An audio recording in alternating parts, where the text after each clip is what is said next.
Hello, everybody, and welcome back to Late Night Football. If you've been watching us, we've done two preview shows already, and we're on to our third, halfway there. We've got two more to come after this, but we're joined again by Zeehan. Zeehan, welcome back. And yeah, we're going to do another one. We're going to do Villarreal against Real Madrid. That's a big game in La Liga this weekend. So excited for that. So let's get into it. Let's get right into it, Zeehan. And is it crisis time for Zidane? I mean, to talk about that game against Valencia, because I don't think a lot of people have seen a game like that. I certainly have not heard of a game like that or seen a game like that. Six penalties in a game. I think it was a hat trick of penalties that was scored, and it was just this. It was a very weird all round game. But maybe it highlights some of the issues that Real Madrid are facing this season, and it seems I don't know, but do you think that Zidane would be would be in crisis? I mean, it seems hard to say this for a guy who's won three Champions Leagues and two league titles, but is he under some pressure now? One thing I have to say about Madrid is that no matter what you've done in the past, all that matters is the present.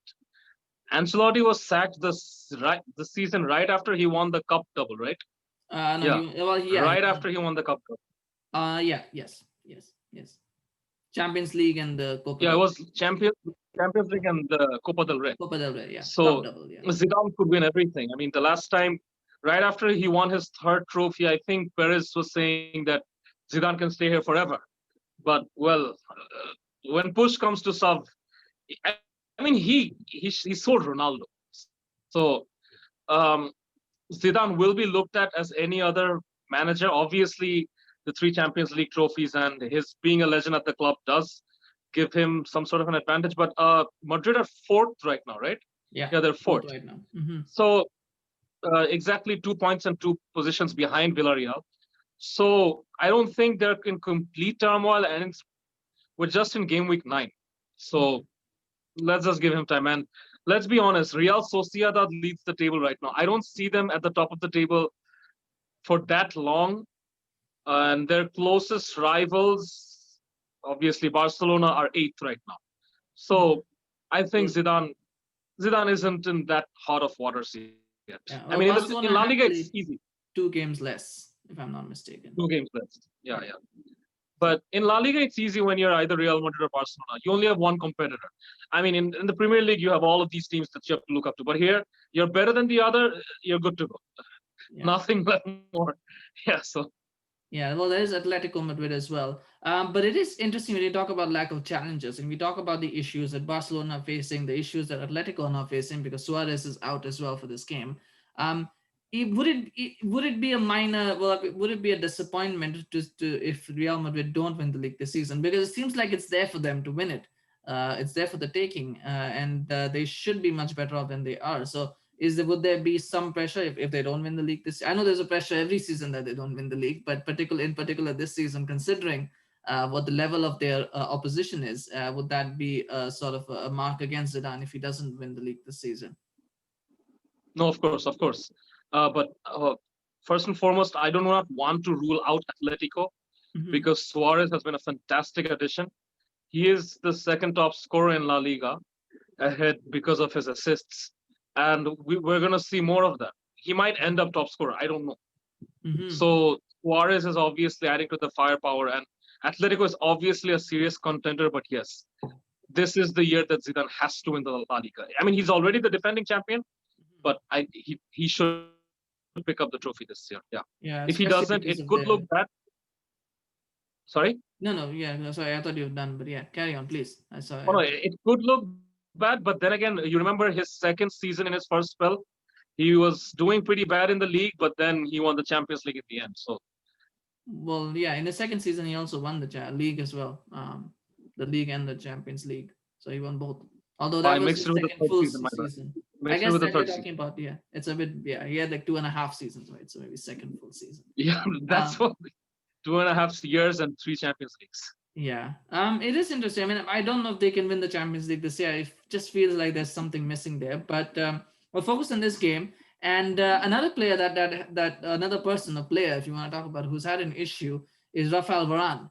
And Jian, you've probably seen him more closer than I have. I've not seen him that much. What has happened to Raphael Varane from being one of the consistent defenders in the world, one of the best defenders in the world, World Cup winner, Champions League winner, to all of a sudden making simple errors, making really lapses. You don't expect that from a player of his quality. So what has happened to him? Varane, well, I mean, Varane, I still remember that match. I don't know if you remember this. It was based, I mean, El Clasico always used to be Messi versus Ronaldo.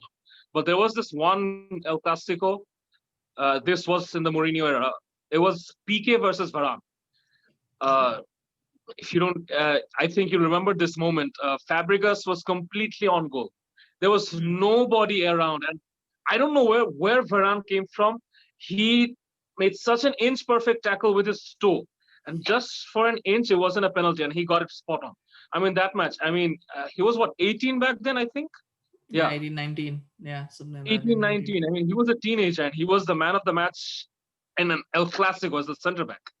So I mean, you see that defender, and well, a lot of people won't recognize most of the matches, but I think everyone's watched the Real Madrid City game last season, Hmm. just a few months ago, and two goals, both of them his fault. That was not Varane. Somebody else makes a blunder, he fixes it up. Uh, I see Ramos having to clean up his mess a lot nowadays, and Yeah. I don't know confidence, but it shouldn't be. His manager is his own national team's legend. Varane, maybe he's in a rut. He's out of form. We've seen this with so many defenders over the years. That's high quality defenders just losing it. I don't know. Yeah, it's Uh, the collective. Yeah, it's like Real Madrid's defense. They're not that old, either Varane or Carvajal. They're still in their primes, but you just yeah, feel like, I yeah, mean, technically age-wise, they're still in their prime, but you feel like maybe they peaked too early, and now they're sort of, in the sort of footballing version of the 30s, even though they're not in the 30s. It just feels like maybe they've peaked too early, and that happens. We saw that with Rooney, so it happens. But it's just interesting when you watch him, because I remember people saying Varane is a guy who never has a bad game. Like, people around him will have a bad game. He never has a bad game, but he's having those bad games now, where he's struggling for quite a while, and I don't know what the issue is. Maybe he's been found out. Maybe he needs to go back and rethink his technique, his the way he wants to, the way he approaches the game. Maybe he needs to rethink that. Maybe he's lost his pace, as you said. Making those stride tackles. Maybe he's lost his pace, and he needs to figure out how he's going to adapt to that now, but not having as much pace as he did before. We don't know. I don't know, but yes, there is certainly, that's a concern for Real Madrid for sure, not having Varane, because if we get to team news now, and the reason why you need Varane to be on fire is because Ramos is not available for this game. He's going to be out with an injury, and that's going to put. And in fact, Varane himself is actually under a doubt. He's got a shoulder problem. But I've now learned that when people say he's a doubt, it means that they're going to start. It's just a media tactic to say, he may not start, but he probably will start. But not having Ramos is going to put even more pressure on Varane. He's not at that point where he's got to start being the senior defender in these situations, and he's got to take responsibility I mean, whoever's going to play alongside him. It could be Nacho, it could be Eder, I don't know, but he's going to have to take responsibility now and shepherd that defense. I mean, the only other option that Zidane has right now is putting Casemiro in defense. Mm. So Zidane is not the type of manager known for playing players out of position. He will change his system if need be, but he will place players in his position. So, yes, I agree with you completely. I don't know how much basis this rumor has, but I think I read somewhere that Varane is having some sort of personal issues with his significant other or something. So, or his family, and that could have probably affected his mind. Of course, it's this speculation, but it's a coincidence that those issues start and his form drops. I don't know. I mean, Or his form drops and those rumors start. We don't know which one comes first, the chicken or the egg. Which one okay, comes first? We don't know. you Yeah. never really know. You never really know. But even if the chicken did come before the egg, I mean, if those problems started before his issues, uh, it's really harsh to say it this way, but we're talking about Real Madrid and Barcelona, and here you're paid enough, you're looked up to, you need to get on with it. Nothing comes before what you do right now. Yeah. Well, I mean, it's easier to say that.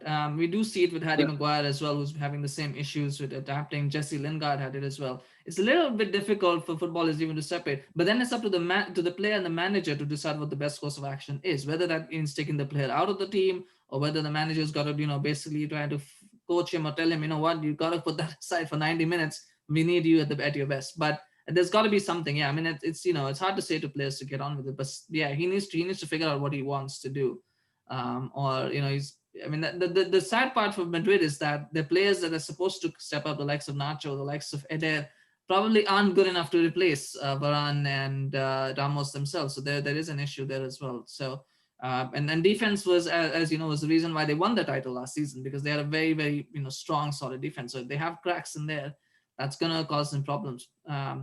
But yeah, but that will be an issue. There's no Valverde either, and I think that's probably as big of a loss as well when you don't have Fed Valverde, because he really needs that midfield together.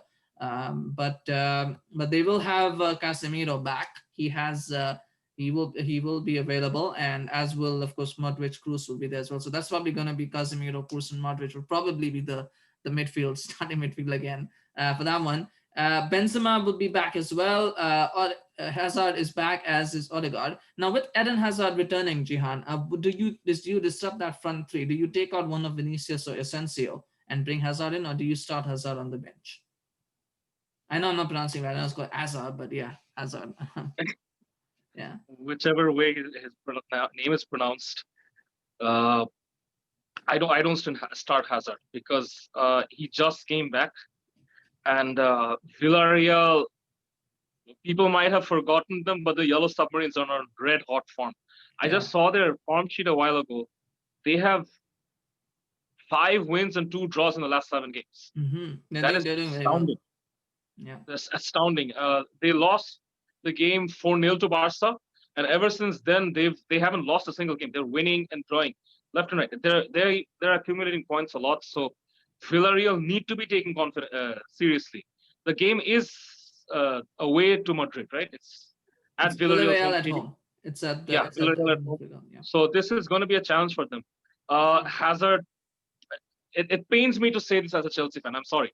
It pains me to say this as a Chelsea fan, but Hazard is not what he was once upon a time. And trust me, I might have tears in my eyes saying this, but yeah, he needs to be proceeded with caution.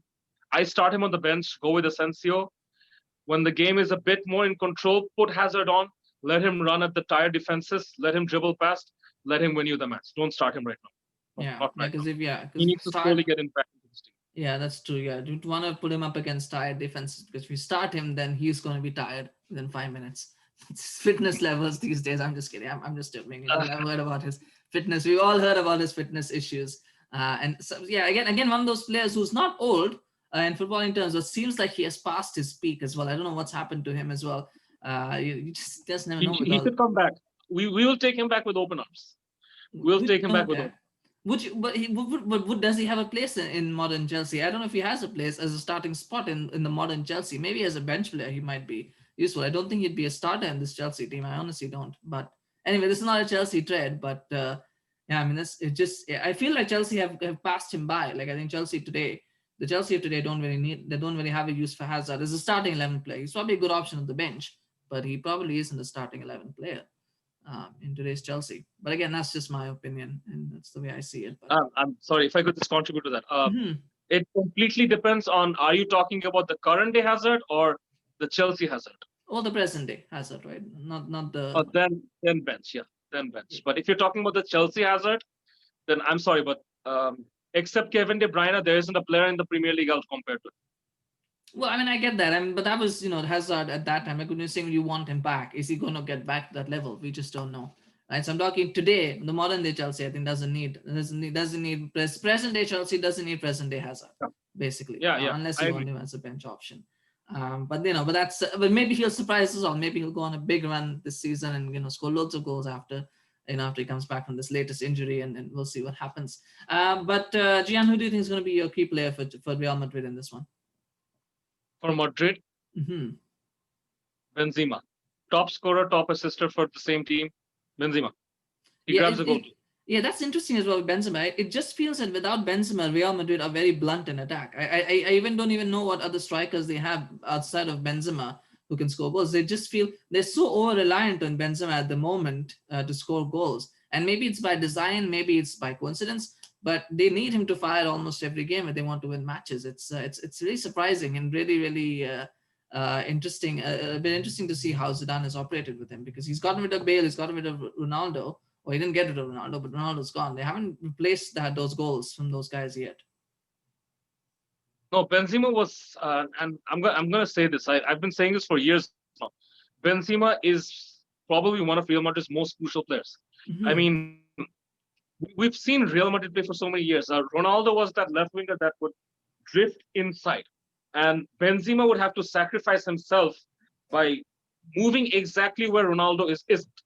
So that is why Ronaldo could always get into those places. So that is why Ronaldo had that freedom because Benzema was covering from him for him wherever he would go. Now Benzema is a target man. Benzema is doing exactly what is needed of him. He is so versatile and he can get anything you want from him. Yes, he's slow, but whenever he needs to, he can accelerate that pace too. He's such a complete striker for me. And to be honest, at his best, he's probably one of the world's best, if not the best center forward in the world. And it's not possible to replace his role. Luka Jovic did have a very good international break, 2 goals, right? Yeah, he did score a couple of goals. Yeah, it just with him it just feels like he can't put it together. Like there's something again. I don't know whether it's the fact that he's not able to step up to the internet to the level that Real Madrid need. Whether there's something that is missing from his game. I mean, there's talk that Zidane doesn't rate him very highly, and the only reason he stayed is because I believe he let I know he let someone else leave. I can't remember the name, but someone else went on loan or was sold, and so Mayoral. that's why. Sorry. Mayoral. Mayoral, yes, Mayoral. Borja was let go, and so therefore they kept Jovic because they didn't want to lose him. So that's the only reason why he's there. That's not a good reason for a player to be at the club, but I don't think Zidane rates him. But yes, but again, he did have a good season, but it's just surprising how short on goals Real Madrid look. But I think for me it will be Varane. I think we spoke about it. He's got because Ramos is not there. A lot of the onus is going to be on him defensively. Villarreal are going to attack. They are an offensive team. So a lot will depend on how well he can play. And if he doesn't play well, then because the issue for Madrid is they don't have goals, so they need to be solid in defense for whatever Benzema scores. And if they're not, then that's going to be a problem. So, but that's again. But I mean, yeah, I guess we're looking at both ends. Right? We're looking at it from Varane and Benzema. How both of them play will be very, very important for Madrid. What's your prediction for the score, Gian? What do you think is going to be the score? Oh, this is a tough one. That's why we don't pay you the big bucks, yeah, to make these kind of predictions. I actually don't want to predict a score. I want to predict a result, and that's a draw. A draw. So that's a safe bet, isn't it? I think it'll be a draw too. I think it'll be 1-1. I think it'll be 1-1. I can see Real Madrid getting frustrated. They might get a goal and they'll get frustrated from scoring, and then Villarreal probably score another one. Or the other way around, where Villarreal score early and then somehow, some way, Madrid find a goal, but they can't get that second one. So I can see it being a draw, but I wouldn't be surprised if Villarreal win. To be honest, I wouldn't be surprised with any result. Based on form, I would have said Villarreal wins. Mm-hmm. But Villarreal, even if they go ahead, they're going to respect Real Madrid too much, and they won't be able to capitalize. And that's the reason they won't be able to capitalize because of that respect. So draw, and Madrid are too shaky at the back right now. Yeah, it's gonna be an intriguing, interesting game to watch, and it's important because Barca are taking on Atletico after that. So it's important for Real Madrid to get points, so then they can sort of make get that lead over Barca and Atletico. So there's a chance for them to go ahead of one of them at least, if not both of them. So they'll definitely want to win this kind of game to get that advantage. But we shall see what happens. We'll be back tomorrow again with the match reaction for that game as well. So stay tuned for that. Gian will be back for that one as well. But Gian, thank you so much for joining me today. Thank you for 2 shows and sparing your time. And you now have the rest of the night off before we call on you again tomorrow. But thank you so much for joining. I really appreciate it. Always here for duty. Yes. Well, if you enjoyed that video, please remember to smash a like. If you're watching this on YouTube, please remember to smash like the video if you enjoyed it. Tell us what you think is going to happen in this game. What would you like to see Zidane do in terms of changes to the team, in terms of the personnel to use? Share your predictions, whatever, in the comment section below. We'd really appreciate it. And also remember to subscribe to the channel. We're trying to get to 120 subscribers. we've gained one new subscriber from the last video, so we're almost there. We're some ways on there. So please remember to, if you can keep subscribing and help us support and grow this channel, we really appreciate it. And you'll also get notified for videos that will be launched, because there's going to be quite a few over the weekend that we're going to do. So please remember for that. And we'll see you again very, very soon, because we're going to have 2 more videos left for today. And we'll bring that up in a couple of hours as well. But thank you so much for joining today. Have a good evening or morning whenever you're watching this. And we'll see you again very soon. Thank you so much, Zeehan. Have a good rest of your day as well. And all right, take care, everybody. Bye-bye. See ya.